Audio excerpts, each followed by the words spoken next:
Hi guys, അമേരിക്കയ്ക്കെതിരെ ഇപ്പോൾ ഒരു മുട്ടൻ പണിയുമായിട്ട് ഇന്ത്യ വരുന്നു. അതായത് ടാരിഫ് നമ്മൾ കൂട്ടാൻ പോവുകയാണ്. അപ്പോൾ ഇതും പഹൽഗാം അറ്റാക്കിനെ തുടർന്നാണ് ട്രംപിന്റെ ഒരു മീഡിയേഷൻ എന്നൊക്കെ പറഞ്ഞ ആ ഒരു പണിക്ക് കൊടുക്കുന്ന പോലെയും തന്നെയാണ്.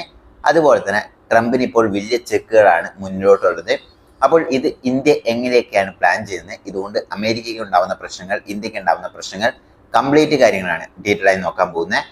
കഴിയുന്നതും വീഡിയോ സ്കിപ്പ് ചെയ്യാതെ തുടർന്ന് കാണുക. അതിന് മുമ്പ് ഒരു കാര്യം, അതായത് രാവിലെ നമുക്കൊരു കണ്ടന്റ് വയലേഷൻ സ്ട്രൈക്ക് കിട്ടി, അതായത് യൂട്യൂബിൽ തന്നെ. അപ്പോൾ അതായത് ഈ സെൻസിറ്റീവ് കണ്ടന്റുകളെല്ലാം അതായത് യൂട്യൂബിൽ അധികം പോസ്റ്റ് ചെയ്യാൻ പറ്റില്ല. അപ്പോൾ അങ്ങനെയുള്ള കണ്ടന്റുകളെല്ലാം പോസ്റ്റ് ചെയ്യാൻ വേണ്ടി നമ്മൾ വാട്സപ്പ് ചാനൽ തുടങ്ങിയിട്ടുണ്ട്. താല്പര്യമുള്ളവർ മാത്രം ജോയിൻ ചെയ്യുക, താഴെയും കൊടുക്കാം. ഇപ്പൊ വീഡിയോയിലോട്ട് കിടക്കാം. ട്രംപ് വരുമ്പോൾ ആദ്യം തൊട്ടേ, അത് വരുന്നതിന് മുമ്പോട്ടേ പറഞ്ഞുകൊണ്ടിരുന്ന കാര്യമാണ് നമ്മൾ റെസിപ്രോക്കൽ ടാരിഫ് ഇതാക്കുമെന്ന്. അപ്പോൾ ഈ ട്രംപിന്റെ കാര്യം എന്താ വെച്ചാൽ ഒരു കാര്യം അദ്ദേഹം ശ്രദ്ധിക്കുന്നില്ല. അതായത് ഈ ടാരിഫ് എല്ലാം കൂട്ടുന്നു. അപ്പോൾ ഇന്ത്യയിൽ നിന്ന് ഡെഫിസിറ്റ് വരുന്നു എന്ന് പറയുന്ന അദ്ദേഹം, അതായത് ഇവിടെ യൂട്യൂബ് പോകുന്നുണ്ട്, അതായത് ക്രോം, ഇങ്ങനെയുള്ള പല അമേരിക്കൻ കമ്പനിയുടെ സോഫ്റ്റ്വെയറും ഇവിടെ റൺ ആവുന്നുണ്ട്. അതിനെക്കുറിച്ചൊന്നും തന്നെ അവർ കണക്കിലെടുക്കാതെ ഈ ട്രേഡ് മാത്രം കണക്കിലെടുത്തുകൊണ്ടാണ് ഇങ്ങനത്തെ ഓരോ മണ്ട തീരുമാനങ്ങൾ അദ്ദേഹം എടുക്കുന്നത്. അപ്പോൾ അങ്ങനെയുള്ള കാര്യത്തിൽ അതായത് ഇപ്പോൾ ചൈനയ്ക്കാണെങ്കിൽ അതായത് നല്ല രീതിയിലുള്ള ടാരിഫ് കൂട്ടി, അതുപോലെ തന്നെ എല്ലാ രാജ്യങ്ങൾക്കും ടാരിഫ് കൂട്ടി എന്നുള്ളത് സത്യാവസ്ഥയാണ്. പക്ഷെ ഇപ്പോൾ ട്രംപ് പെട്ടിരിക്കുന്ന മറ്റൊരു വലിയ കെണിയിലാണ്. അതായത് ഈ പെഹൽഗാം അറ്റാക്ക് നടന്നു കഴിഞ്ഞപ്പോൾ അതായത് നമുക്കറിയാം ട്രംപുമായിട്ട് ഇതിൽ ഒന്നും ഡിസ്കസ് ചെയ്യാനില്ലാന്ന്. അത് കഴിഞ്ഞ് ട്രംപ് കാശ്മീർ വിഷയത്തിനുമായിട്ട് നമുക്ക് ചർച്ച ചെയ്യാം എന്ന് പറഞ്ഞപ്പോഴും ഇന്ത്യ അതിനെ കൃത്യമായി റിജക്ട് ചെയ്യാറുള്ളൂ. കാരണം നമുക്കറിയാം കാശ്മീരുമായിട്ട് നമുക്കൊരു ഡിസ്കഷൻ ഇല്ല. അത് എന്ന് കാശ്മീർ പി ഒ കെ സ്ഥലം നമുക്ക് എന്ന് തിരിച്ചു തരും എന്നുള്ള ഒറ്റ ഡിസ്കഷൻ മാത്രമേ ഉള്ളൂ എന്ന് ഇന്ത്യ ആവർത്തിച്ച് പറഞ്ഞുകൊണ്ടിരുന്നു. എന്നാലും ഈ ക്രെഡിറ്റ് എല്ലാം തന്നെ എടുക്കാൻ വേണ്ടി ട്രംപ് ശ്രമിച്ചുകൊണ്ടിരിക്കുന്ന ഒരു വ്യക്തിയാണ്. അപ്പോൾ അങ്ങനെ നിൽക്കുമ്പോഴാണ് ഈ ചൈനയുമായിട്ടുള്ള ട്രേഡ് വാർ ഏകദേശം ട്രംപ് അവസാനിപ്പിക്കുന്നത്. അതായത് അടുത്ത 90 ദിവസത്തിന് ഏകദേശം 135% ചൈന, അതായത് ഈ അമേരിക്കയ്ക്കെതിരെ ടാരിഫ് കൂട്ടിയത്, അതിൽ നിന്ന് അവർ 10% കുറയ്ക്കുകയാണ് ചെയ്യാൻ പോകുന്നത്. അതുപോലെ തന്നെ 145% അമേരിക്ക ചൈനയ്ക്കെതിരെ ടാരിഫ് കൂട്ടിയത്.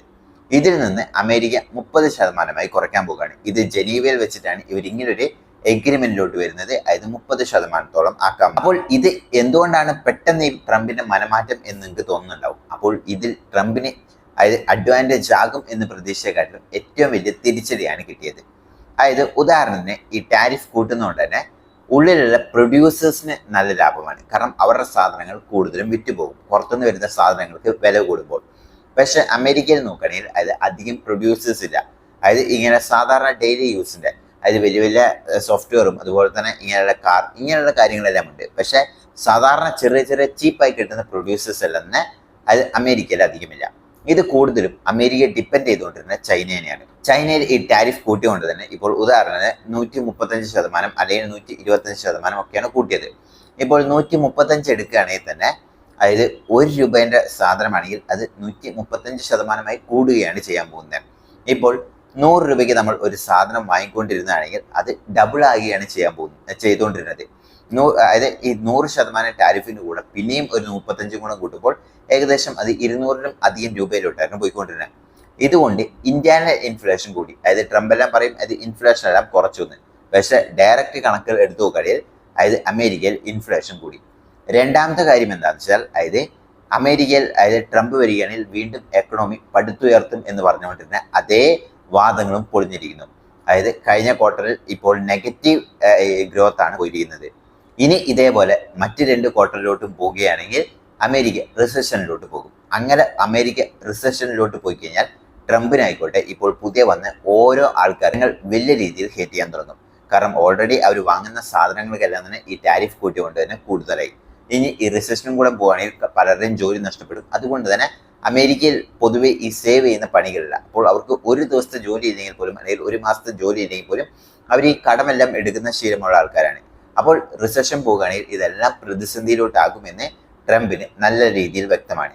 അതുകൊണ്ടാണ് ഇപ്പോൾ ചൈനയുമായിട്ട് ഒരു ഡീലിലോട്ട് വന്നത്.